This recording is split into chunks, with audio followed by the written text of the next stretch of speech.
ಕಾರ್ಯಕ್ರಮದಲ್ಲಿ ನಾನು ಸಂಸ್ಥಾಪಕ ಅಧ್ಯಕ್ಷ ರೇವಣ್ಣ ಅಂತೇಳಿ, ನಮ್ಮೊಬ್ಬರ ಸ್ನೇಹಿತರು ಶ್ರೀಕಂಠರಾವ್ ಅಂತೇಳಿ BP. Srinivas junior, BP. Srinivas ಜೊತೆಯಲ್ಲಿ ಹಾಡ್ತಾರೆ. ಮತ್ತೊಬ್ಬರು ಹೆಸರಾಂತ ಗಾಯಕಿ ತೇಜಾವತಿ ಅವರಿದ್ದಾರೆ. ಮತ್ತೊಬ್ಬ ಮಿತ್ರ ಹಾಗೂ ಅವರು ಈ ಸಾರಿ ಕೌಶಲ್ಯ ಅವಾರ್ಡ್ ಸಿಕ್ಕಿದೆ, ರಾಜ್ಯ ಮಟ್ಟದ ಅವಾರ್ಡ್. ಮಂಜುನಾಥ್ ಬ್ರಹ್ಮನಾಥ್ ಅಂತ ಹೇಳಿ ಅವರು ಸಹ ಹಾಡ್ತಾರೆ. ಮತ್ತೊಬ್ಬರು ಹೆಸರಾಂತ ಗಾಯಕಿ ಗೀತಾ ಶ್ರೀಧರ್ ಅವರು. ನಾವೆಲ್ಲ ಒಟ್ಟಾರೆ ಸೇರಿ ಕಾರ್ಯಕ್ರಮ ಮಾಡ್ತಾ ಇದ್ದೇವೆ. ತಾವು ಈ ವಿಚಾರವನ್ನ ಪ್ರಚಾರ ಪಡಿಸಿಕೊಡ್ಬೇಕು ಅಂತ ಈ ಮೂಲಕ ತಮ್ಮಲ್ಲಿ ಕೇಳ್ಕೊಳ್ತಾ ಇದ್ದೀವಿ.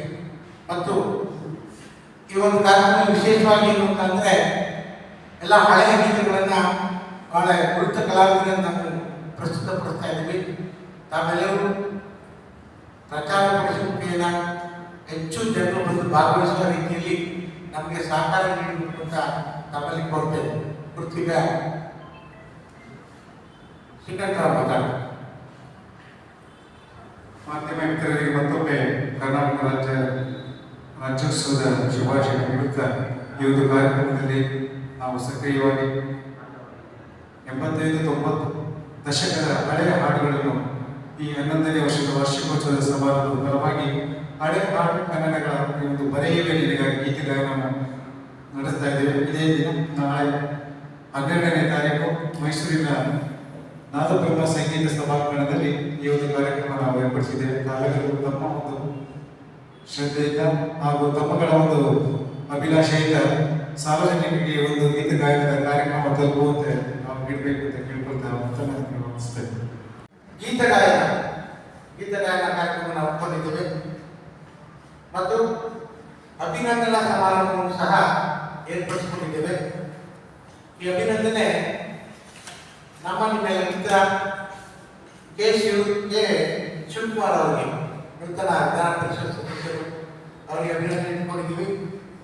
ಮತ್ತು ವಿಶೇಷವಾಗಿ ಮೈಸೂರು ಜಿಲ್ಲಾ ರಾಜ್ಯೋತ್ಸವ ಪ್ರಶಸ್ತಿ ಆಯ್ಕೆಯಾಗಿರುವಂಥ ನಮ್ಮ ಸಂಸ್ಥೆಯ ಸುಗಮ ಸಂಗೀತ ಕಲಾ ಪರಿಷತ್ ಅಧ್ಯಕ್ಷರಾದ ನಾಗರಾಜ್ ಬೈಲಿ ಅವರಿಗೆ ಮತ್ತು ಅರಗು ಮತ್ತು ಬಣ್ಣದ ಕಾರ್ಖಾನೆ ಅಧ್ಯಕ್ಷರಾದ H.D. ಗಣೇಶ್ ಅವರಿಗೆ ನಾವು ಅಭಿನಂದನೆಯನ್ನು ಇಟ್ಕೊಂಡಿದ್ದೀವಿ.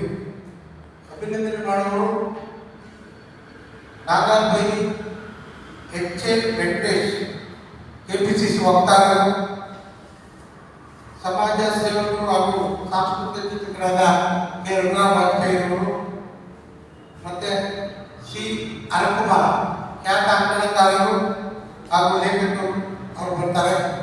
H.J. ಬಸವರಾಜು, ಸಮಾಜಸೇವಾ ಟ್ರಸ್ಟ್, ಮತ್ತೆ ರಮೇಶ್ ಕುಪ್ಪಿಕೋಡು, ಖ್ಯಾತ ಅಂಕಣಕಾರರು ಹಾಗೂ ಬರಹಗಾರ, ಅವರು ಬರ್ತಾರೆ. ಮತ್ತೆ ಸಿ. ಮಾದೇವ ಕೋಟಗುಂಡಿ, ರಾಜ್ಯ KPCC ವರ್ಗದ ಕಾರ್ಯದರ್ಶಿ, ಡಾಕ್ಟರ್ ಜಿ. ರವಿ, ರಾಘವೇಂದ್ರ ಪೂಜಾ ಪಟ್ಟಾಣ ರವಿ ಅವರು ಇಷ್ಟು ಜನ ಭಾಗವಹಿಸ್ತಾರೆ. ಇಲ್ಲಿ ವಿಶೇಷವಾಗಿ 35 ಗೀತೆಗಳನ್ನು ನಾವು ಕನ್ನಡ ಗೀತೆಗಳನ್ನು ಹಾಡ್ತೇವೆ. ಪ್ರತಿ ವರ್ಷದಲ್ಲಿ 1-2-3 ಕಾರ್ಯಕ್ರಮದಂತೆ ಈಗ 11ನೇ ವರ್ಷದ ವಾರ್ಷಿಕೋತ್ಸವ ಸಮಾರಂಭ ಮತ್ತು ಹಳೆಯ ಕನ್ನಡ ಹಾಡುಗಳ ಅರಿವೇದಿಕೆ ಗೀತ ಗಾಯನ ಕಾರ್ಯಕ್ರಮ ಹಮ್ಮಿಕೊಂಡಿದ್ದೀವಿ. ನಮ್ಮ ಈ ಗಾಯನ ತಂಡದ ನೇತೃತ್ವವನ್ನು ಶ್ರೀಯುತ ನಮ್ಮ ರೇವಣ್ಣನವರು ವಹಿಸಿಕೊಂಡಿದ್ದಾರೆ. ರೇವಣ್ಣನವರ ಬಗ್ಗೆ ಒಂದು ವಿಶೇಷವಾಗಿ ಹೇಳಬೇಕು ಅಂತಂದರೆ, ಸಂಗೀತಕ್ಕೆ ಬಹಳ ಒಲವು ಕೊಟ್ಟು, ನಾನು ಒಬ್ಬ ಹವ್ಯಾಸಿ ಗಾಯಕ, ಆದರೆ ಆ ಗಾಯನದಲ್ಲಿ ನಾನು ಇದೇ ವೇದಿಕೆಯಲ್ಲೇ ಪ್ರಪ್ರಥಮ ಬಾರಿ ನಾನು ಇಲ್ಲೇ ಒಂದು ಗೀತೆನ ಹಾಡಿದ್ದೆ ಸಂಗೀತನ. ಅದಾದಮೇಲೆ ನಮ್ಮಂಥವ್ರಿಗೆ ಎಲ್ಲರಿಗೂ 100 ಜನಕ್ಕೆ ಇವರು ಮಾದರಿಯಾಗಿ ಎಲ್ಲರಿಗೊಂದು ಸಂಗೀತಕ್ಕೆ ಆ ಒಂದು ವೇದಿಕೆಗಳನ್ನ ಹಂಚಿಸಿ ಇವತ್ತು ನಮ್ಮ ಒಬ್ಬರು ಗೀತೆಗಳನ್ನ, ನಮ್ಮ ಹಾಡುಗಳು ಎಲ್ಲರೂ ಖುಷಿಯಾಗಿ ಕೇಳೋ ರೀತಿಗೆ ಮಾಡಿದ್ದಾರೆ. ಹಾಗಾಗಿ ಈ ಕಾರ್ಯಕ್ರಮ ಬಹಳ ಸುಂದರವಾಗಿ ನಡೆಯುತ್ತೆ. ಹಳೆಯ ಗೀತೆಗಳೆಲ್ಲ ಇದೆ.